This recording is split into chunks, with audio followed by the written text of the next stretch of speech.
Hello all, this is Sunita Naik from Viva Institute of Technology, Computer Engineering Department. Now we are going to see the topic from distributed computing subject as logical clock synchronization and mutual exclusion. The clock synchronization concept is nothing but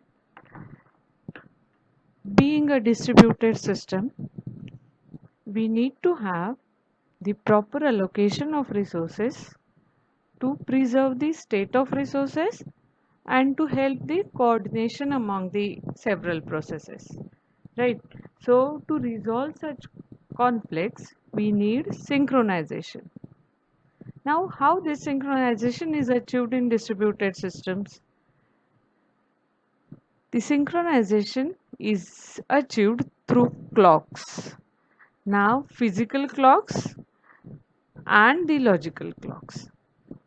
Physical clocks is nothing but we have each node with a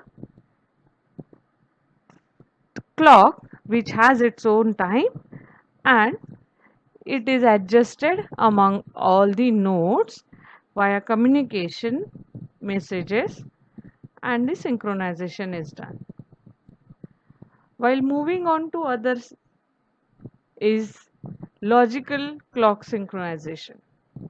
The other type involves events. Now, events are why this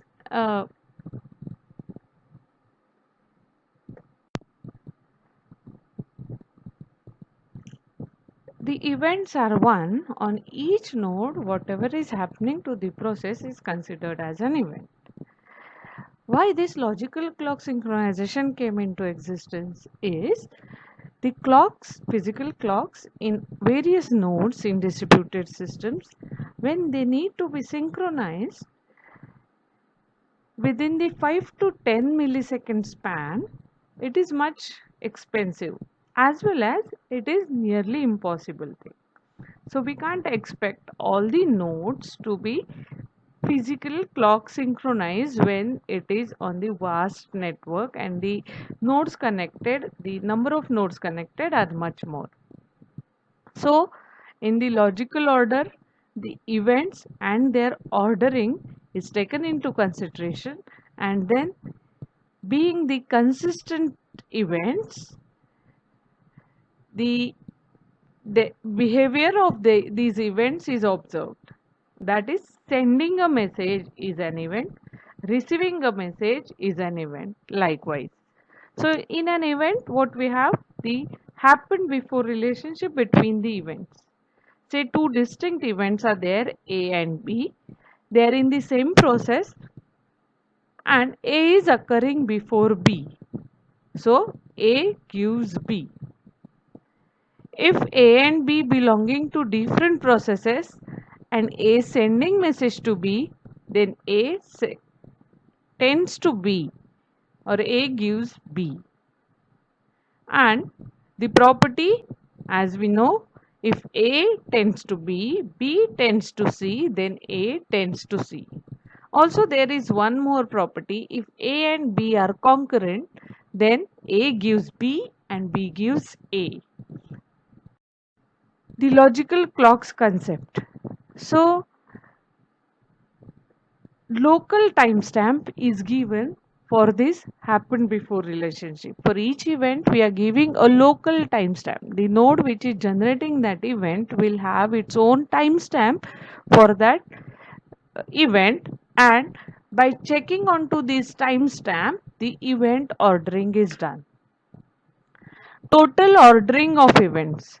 Now total ordering is two processes giving same timestamp. So this is undesirable when we are deciding for the happen before relationship. So with the timestamp, the process identity number is also associated. So any two elements, say events, they are comparable when one of them is greater than the other. So order for every element in some set is defined, then it is total ordering. That is, it is a binary relation. And in partially ordered relation, some pairs of element are not comparable, hence partial order doesn't specify the exact order of every event. So total ordering says that there is clear picture about each event, which one has happened before which one, and this is achieved via a process identity number and the timestamp of local node which is generating an event. The mutual exclusion concept.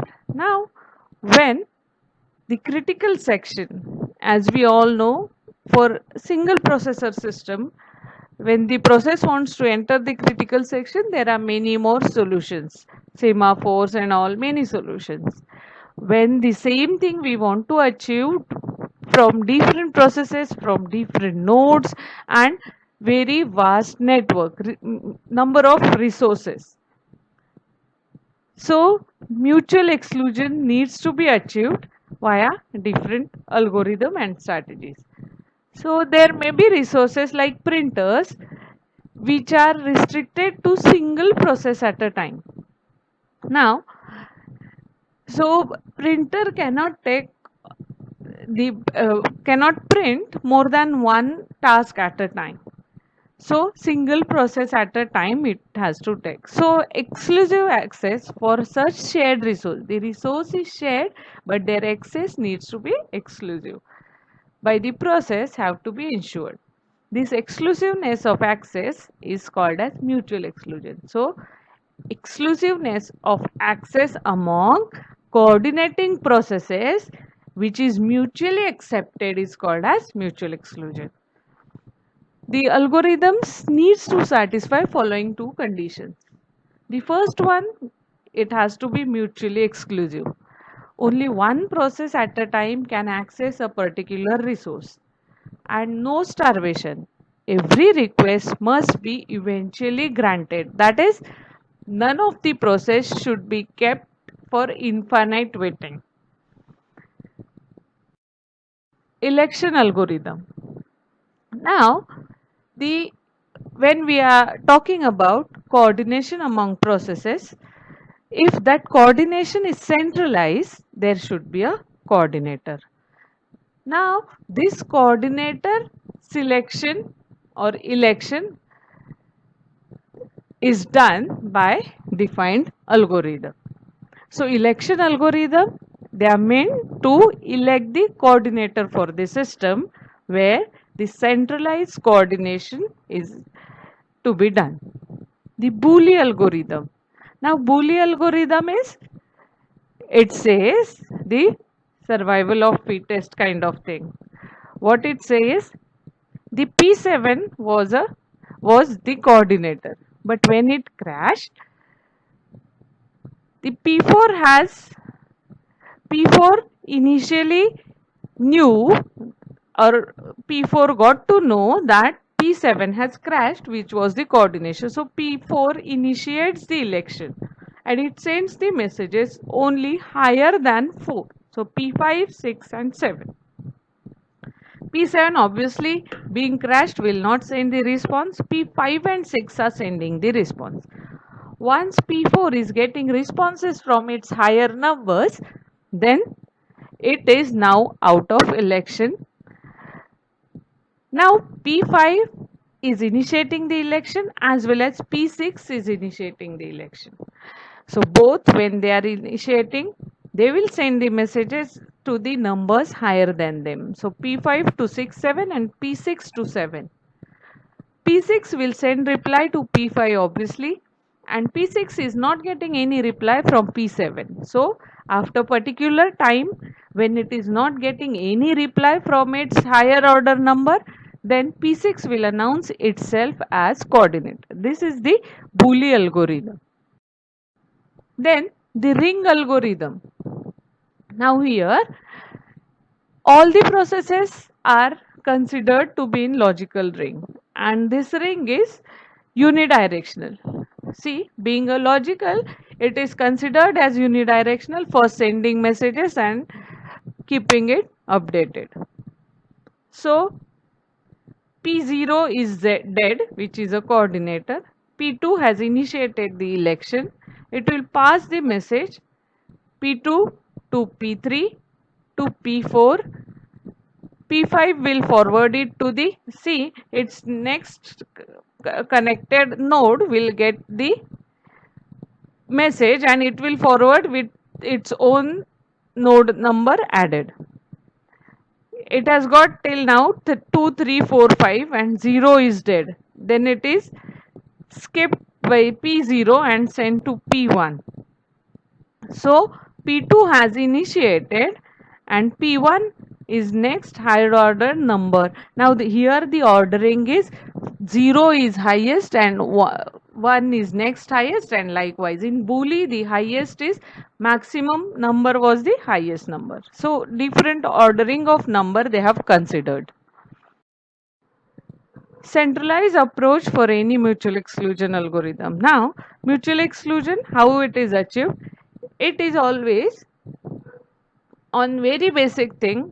A request for mutual exclusion is sent, get to replies from the other nodes, and when you get the replies from all the remaining nodes, the nodes requesting can enter into the critical section. So initially there is request from P1 for critical section. P1, it will get the reply, and then now P1 is holding the critical section. By the time P2 has also requested the critical section. After that, P3 has also requested the critical section. So we are looking at the queue where status after 3, status after 4. So status after 4 is P2 and P3 are waiting for critical section. Then the fifth event is P1 has released the critical section. So now P2 can enter into its critical section, and when P2 has released, so the reply message will go to P2, P2 will enter, it will release the critical section, after which the P3 can enter into its critical section. Mutual exclusion centralized algorithm. Now centralize is the processes need to ask to coordinator for permission to entering into the critical section. When the permission is granted, a process can enter into its critical section. The B figure is showing that the process 2 is asking for permission into the same to enter into the same critical section, while process 1 is still in the critical section. Then coordinator is not replying to it and the request is kept in the queue. And figure C shows when the process 1 has exited the critical section, that when the release message is coming, after that the coordinator is replying to 2, which is an indication of 2 can now enter into its critical section. Need for critical mutual exclusion. Distributed processes needs to coordinate to access shared resources. For example, writing a file in distributed file system. Now, in any distributed file system, say abc.txt, read by multiple clients is allowed, but when more than one clients are writing onto the same file, there needs to be some sequence among this. Both of the clients cannot do at same time. In uniprocessor system, mutual exclusion is provided to shared variables and other operating system support phenomena. So such support is insufficient in case of distributed entities. So processes needs to access the shared resource by passing messages, coordinating among themselves to enforce the distributed mutual exclusion. Distributed approach. So whenever a process is required to enter into critical section, it will broadcast a message, and message should contain the process identifier, the name of the critical section into which it needs to enter, and timestamp generated by the process for request message. Local timestamp, as we say. On receiving the request message, any process will do any of the following. Now, the cases afterwards are depending on what the current process which has received the request is currently into which state. Depending on that, it will reply. So if it is currently executing the critical section, it will not reply back to anyone else process request. Second one, if it is waiting for critical section, same critical section, then the timestamp comparison needs to be done. And if the timestamp is later than the current one, it will reply back. If it is earlier one, it will not reply. And if both the cases are not there, then it will immediately reply back. So it is not waiting for critical section, or else it is currently not into critical section, then the process which will receive the request will immediately reply back. Now this distributed approach have the following drawback, that is the nodes, the crash node or the failed node will not obviously reply back, and it will be falsely considered as denial of permission. The requesting process for mutual exclusion may have to wait indefinitely. Also, the algorithms requires to know that each process is knowing everyone else identity participating in the mutual exclusion algorithm. So group cannot be extended. So identity should be known for everyone else. And message broadcasting is required every time and when the network bandwidth is luxury. So token passing approach, the another approach where token of a special type of message is created, and the process who is holding that token can enter into its critical section. So now comparison of three mutual exclusion algorithm. Centralized mutual exclusion algorithm, there are three messages per entry and exit. Delay before entry, when any process is requesting for the mutual exclusion, and till the time it will get all the replies and it can enter into its critical section, the message time, to message time, it has to wait on an average. And problem is coordinate, any centralized system has this drawback as the central crash. Distributed system algorithm where the messages are 2 into n minus 1, the delay before entry is also same, and crash of any process is quite problem. And token ring, there can be 1 to infinity messages, 0 to n minus 1 messages delay for entry, and there are problems as tokens are lost or any process cache as in the distributed system. Lamport's algorithm, the logical clock synchronization algorithm, where the request queue, the data structures used are request queue, the sites identity, TSI, that is timestamp for the sites and processes, and TSI comma I is the ith process. So request TSI comma I is request timestamp. Then on receiving the message, the process can send the replies depending on the conditions we have seen. Executing the critical section, when it is getting all the other sites are replying back, then the SI requesting process can enter into its critical section, and its own request should be on top of the request queue.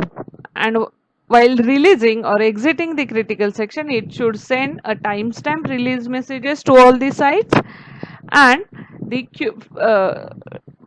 SI, that is the currently critical section process, needs to be removed from the queue top. So we can see here P1, P2, P3, three processes. At step 1, P2 has requested and request has been sent. Q at P2 is 1 comma 2. So it is the timestamp is 1 and 2 is its own identity number. P1 is requesting at time 2 and for P1 identity 1. Step 2, when P1 is receiving a request from the P2 and P2 is receiving the request from P1 and P3 receiving the request from both, see their queues are updated as 1 comma 2 2 comma 1 1 comma 2 2 comma 1 1 comma 2 2 comma 1. It is the same order as the requests are generated. This kind of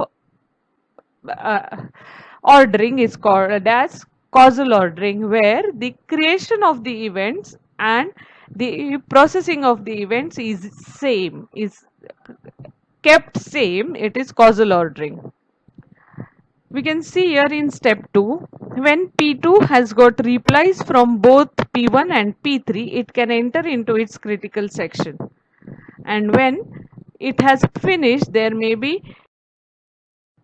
when it has finished, it will send the release messages P2 leaves CS, step 3, and then P1 can enter into its critical section since the queue has updated likewise.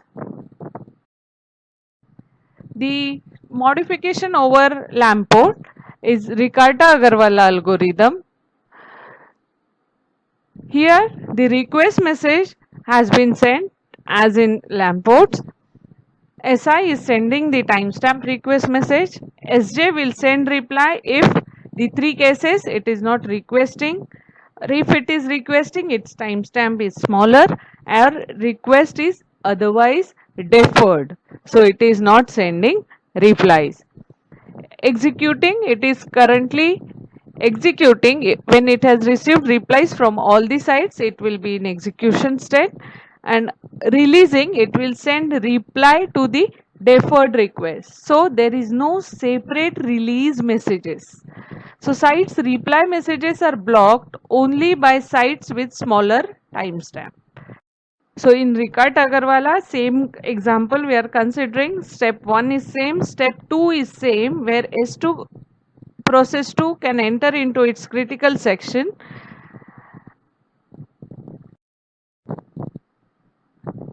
and it has hold its reply message to P1 or process 1, and when it is releasing that critical section, it will send the reply, and then that when having both the replies from process 3 and process 2, process 1 can enter into it. So analysis for this, here the safety, the liveness, that is the progress of the critical section entry, progress of the queue of the processes where the requests are given, it is that queue is live, it is updating. And ordering, causal ordering are guaranteed over here. Causal ordering is nothing but, as we said, it is the order in which the events are created is the same as the order in which they are processed. The bandwidth required is 2 into n minus 1 messages, 2 messages per critical section entry, request message and the reply messages. N minus 1 is number of nodes. N minus 1 unicast for multicast requests and n minus 1 replies we need. Client delay 1 round trip time is required and synchronization delay is 1 message transmission time. Thank you.